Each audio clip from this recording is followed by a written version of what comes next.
हमारे YouTube channel से पढ़ाई करने वाले सभी प्यारे छोटे साथियों, हम आपके लिए लेकर आ चुके हैं एक्सरसाइज 1.3 का क्वेश्चन नंबर 4, 5 और क्वेश्चन नंबर 6, जो कि हम आपको इस वीडियो लेक्चर में सॉल्व कराने वाले हैं। इसके पहले के वीडियो लेक्चर में हम आपको क्वेश्चन नंबर 1 से लेकर 3 तक सॉल्व करा चुके थे और उसके पहले एक्सरसाइज 1.1 और 1.2 जिस किसी ने भी ना देखी हो वो हमारे प्लेलिस्ट में जा कर के वीडियोस को देख सकता है। तो चलिए दोस्तों, हम इस वीडियो लेक्चर को करते हैं स्टार्ट। जैसा कि दोस्तों क्वेश्चन नंबर 4 में आप सभी देख पा रहे होंगे, क्वेश्चन नंबर 4 हमसे कहता है express 0.999 dash dash dash in the form of P upon Q. Are you surprised by your answer? With your teacher and classmates, discuss why the answer makes sense. कहने का मतलब ये है कि क्वेश्चन नंबर 4 में वो हमसे ये कह रहा है, क्या आपने क्वेश्चन नंबर 4 को पढ़ा और यदि पढ़ा तो क्या आप इसे P upon Q के रूप में परफॉर्म कर सकते हैं। तो देखिए दोस्तों, आप सभी को मालूम है कि हम ऐसे क्वेश्चन पहले भी क्वेश्चन नंबर 3 में सॉल्व कर चुके हैं, जिसमें एक डेसिमल नंबर वाला नंबर रहता है, इरेशनल नंबर भी हो सकता है, वो रेशनल भी हो सकता है, उसको हमें रेशनल नंबर यानी P अपॉन Q के रूप में बदलना होता है। तो ऐसे 3 क्वेश्चन हम क्वेश्चन नंबर 3 में कर चुके हैं, हम इसको भी बिल्कुल वैसे ही सॉल्व करेंगे।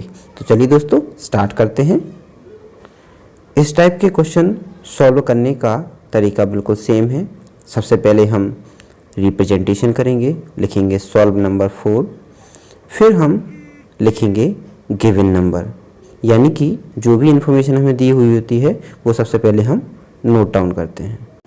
इन्फॉर्मेशन नोट डाउन करने के बाद सबसे पहले जो नंबर हमें दिया गया है उसको हम x मान लेते हैं और लिखते हैं let x is equal to 0.999, या हम इसे मैनी टाइम लिखें या ना लिखें या 2 या 3 बार लिख कर ही दिखा दें, और इसे मान लेते हैं इक्वेशन नंबर फर्स्ट।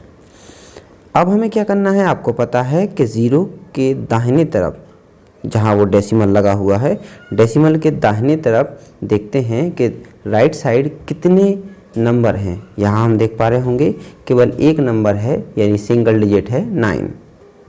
अब यदि 9 सिंगल डिजिट है तो हम सिंगल 0 डिजिट वाली नंबर का यानी 10 का मल्टीप्लाई इक्वेशन फर्स्ट के दोनों तरफ करेंगे, यानी लेफ्ट हैंड और राइट हैंड।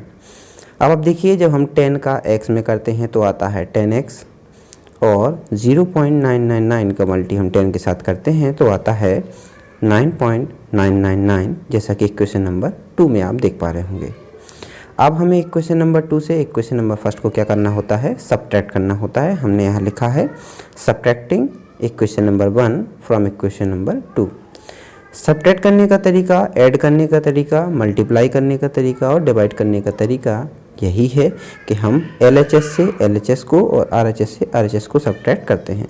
यानी हम 10x को सब्ट्रैक्ट करेंगे x से और 9.999 को सब्ट्रैक्ट करेंगे 0.999 को, तो हमारी जो वैल्यू आती है वो आती है 9x इक्वल टू 9।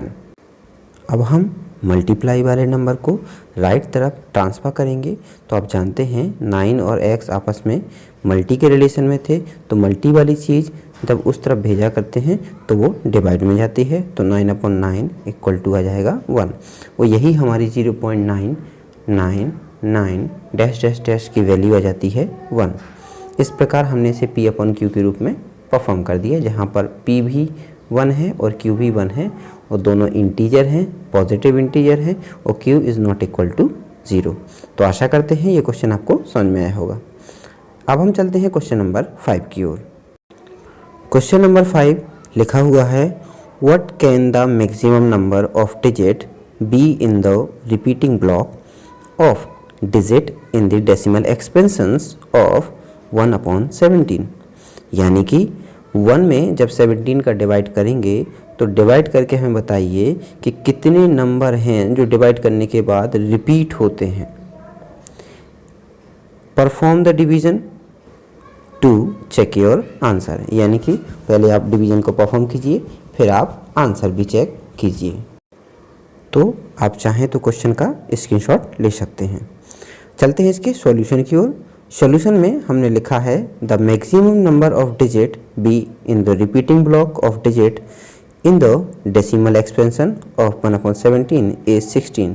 यानी कि जब आप रफ में इसे परफॉर्म करेंगे यानी 1 को 17 से डिवाइड करेंगे तो आपको 16 ऐसी डिजिट रहेंगी जो रिपीट नहीं होंगी। 16 के बाद आने वाली डिजिट ऐसी होंगी जो रिपीट होंगी। यानी कि जब आप रफ में करेंगे परफॉर्म तो आपको दिख जाएगा जब 1 में डिवाइड करेंगे 17 का तो आंसर आता है 0.0588235 और देखिए मैंने इन सभी पर लगाया हुआ है बार क्योंकि ये सभी नंबर फिर से रिपीट होने लगेंगे। यानी 7 के बाद 058823529411467 आने लगेगा। उसके बाद हम आंसर में लिखेंगे so the maximum number of digit that can be in the repeating block of digit in decimal expansion of 1/17 is 16 और इस प्रकार हमारा इसका हो जाता है ये सॉल्व कंप्लीट।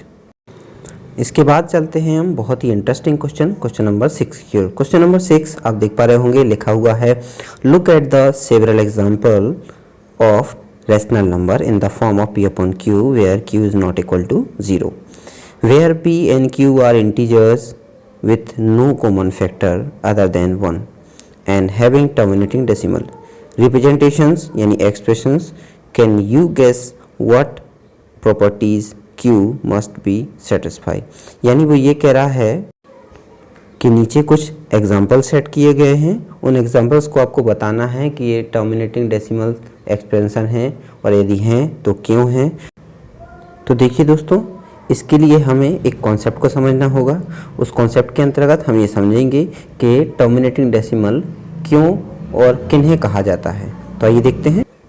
तो जैसा कि आप स्लाइड में समझ पा रहे होंगे मैंने यहाँ पे नोट डाल के लिखा हुआ है टर्मिनेटिंग डेसिमल की डेफिनेशन को समझाने के लिए। हालांकि एक्सरसाइज 1.3 जब हमने कॉन्सेप्ट समझाया था तब हमने टर्मिनेटिंग डेसिमल की डेफिनेशन आपको बताई थी, लेकिन जब कभी टर्मिनेटिंग डेसिमल ऐसे समझाने को हमसे कहा जाए तो हमें कुछ यूज सॉल्व करना होता है। हमने यहाँ पे लिखा है अ terminating decimal is called only when the factor of denominator is in the form of 2 और 5 और बोथ।